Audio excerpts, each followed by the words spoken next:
네, 긴급 속보를 말씀드리겠습니다. 이재명 더불어민주당 대표에 대한 체포 동의안이 방금 전 국회에서 부결 처리됐습니다. 다시 한번 말씀드립니다. 긴급 속보입니다.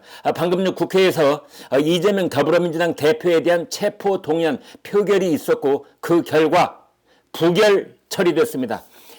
구체적으로 표를 말씀드리면 297명 의원들이 출석을 했고 체포 동의안을 가결표를 던진 국회의원이 139표, 부결표가 138표, 기권이 9표, 무효가 11표로 처리가 됐습니다. 결론적으로 말하면 이재명 체포 동의안은 형식적으로는 부결이 됐으나 실질적으로는 가결이 되는 그런 정치적인 결과를 낳았습니다. 다시 한번 말씀드립니다. 이재명 더불어민주당 대표가 방금 전에 있었던 국회에서의 체포 동의안 표결 결과 표상으로는 단 한 표 차이로 부결 처리됐지만 정치적인 영향력과 정치적인 분석에 따르면 사실상 체포 동의안이 가결된 것이나 다름없다라는 분석을 낳고 있습니다.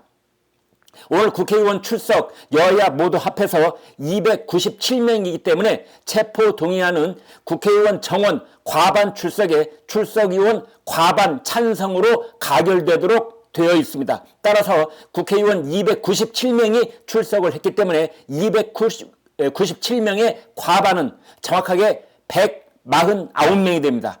149표가 찬성을 해야 가결을 해야 이 체포 동의안은 가결이 되게 되어 있는데 가결의 가짜를 쓴 국회의원은 139명, 부결의 부자를 쓴 국회의원은 138명입니다. 따라서 가부만 놓고 보면은 이재명 체포 동의안은 국회를 통과했습니다. 단 한 표로 통과를 했습니다. 그러나 이 기준이 가냐 부냐의 기준이 가결표 기준으로 따지기 때문에 이 기권, 무효, 이 수표가 이 표결 결과에는 영향을 미치지 못합니다. 다시 한번 말씀드리면 기권 9표, 무효 11표는 이번 표결에 영향을 미치지 못합니다. 따라서 가결은 139표, 부결은 138표, 단 한 표 차이지만 가결이 이 한 표 더 많아서 정치적 의미로서는 이재명 체포 동의안이 국회 표결 결과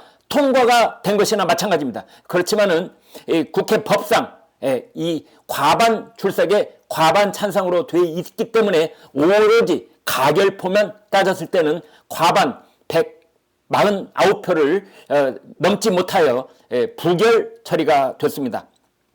그래서 오늘 표결에는 국민의힘 의원들이 114명, 정의당 국회의원이 6명, 그 다음에 시대전환 1명, 그래서 121명이 공개적으로 이재명 체포 동의안에 가표를 던지겠다고 공언을 해왔기 때문에 적어도 민주당 쪽에서 그리고 민주당계 무소속 의원들 중에서 18명이 무려 18명이 이탈표, 다른 말로 하면 양심표라고 할 수 있겠는데요. 민주당과 민주당 성향의 무소속 의원들 6명 지금 그렇게 우리가 분류를 할 수가 있는데 이 더불어민주당 의원과 더불어민주당이었던 무소속 의원들까지 다 합해서 그쪽에서 18명의 이탈표가 나왔습니다. 이것은 더불어민주당 지도부 그리고 더불어민주당 의원들에게 매우 커다란 정치적 충격파를 던져주고 있다. 이렇게 볼 수 있겠습니다. 오늘부터 이재명 더불어민주당 대표는 정치적인 입지가 급속도로 위축될 수밖에 없으며 오늘 밤 내일 아침부로 이제 이재명 대표의 사퇴 여론이 더불어민주당 내부에서 들끓게 될 것으로 그렇게 전망할 수 있겠습니다. 더불어민주당은 불안간 긴급 의원총회를 열어서 오늘 이재명 대표에 대한 체포 동의안 표결 결과를 놓고 형식적으로는 비록 부결 처리됐지만 실질적인 정치적 내용은 가결 처리됐다는 이 내용을 들고 더불어민주당 국회의원들 사이에서 의원총회 난상 토론을 벌이면은 이재명 대표 사퇴론, 이재명 대표 공천권 포기 이런 여론이 급상승할 것으로 그렇게 예측을 해 볼 수 있겠습니다. 오늘 표결 과정에서는 이게 부결인지 무효인지 정확하게 식별할 수 없는 표가 2장 나와서 개표 과정이 무려 1시간이 넘게, 정확하게 말하면은 1시간 20분이 넘게 이 개표 과정에 매달렸지만 결국은 국회의장 집권으로 그리고 선거관리위원회의 자문을 얻어서 이 표는 가부에 직접적인 영향을 끼치 못하므로 국회의장과 그 다음에 여야 간사, 원내대표, 지도부 합의하에 이 표는 한 표는 부결, 한 표는 무효 처리 이렇게 하도록 했습니다. 그 결과 가결이 139표, 부결이 138표. 그래서 법이 정하는 바 가결 정족을 채우지 못해서 139표로 149표가 필요했으나 불과 10표가 부족해서 이재명 체포 동의안은 부결 처리가 됐습니다만은 정치적으로 따져봤을 때 부결표 138표보다 139표, 한 표가 많은 가결표가 나옴으로 인해서 이재명 더불어민주당 대표에게는 정치적인 치명상을 가하는 그런 표결 결과가 나왔다고 볼 수 있겠습니다. 표결이 있기에 앞서서 2시 반부터 한동훈 법무부 장관이 이번 이재명 더불어민주당 대표의 체포 동의안 이 법적 근거, 왜 체포를 해야만 하는가에 대해서 20분 동안 여러 가지 설명을 하고 그 증거를 제시했습니다. 한동훈 법무장관의 말을 비유적으로 요약을 하면 이렇습니다.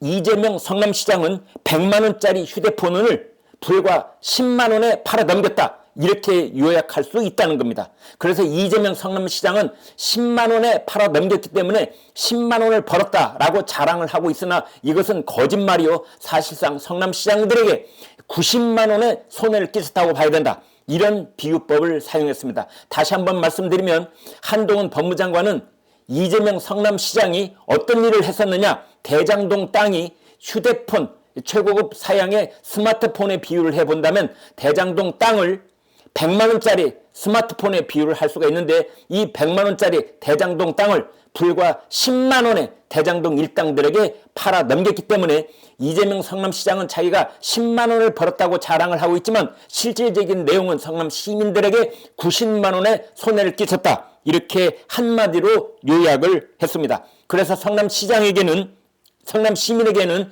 이재명 성남시장이 단군 이래 최대의 손해를 끼쳤다. 이렇게 요약을 했습니다.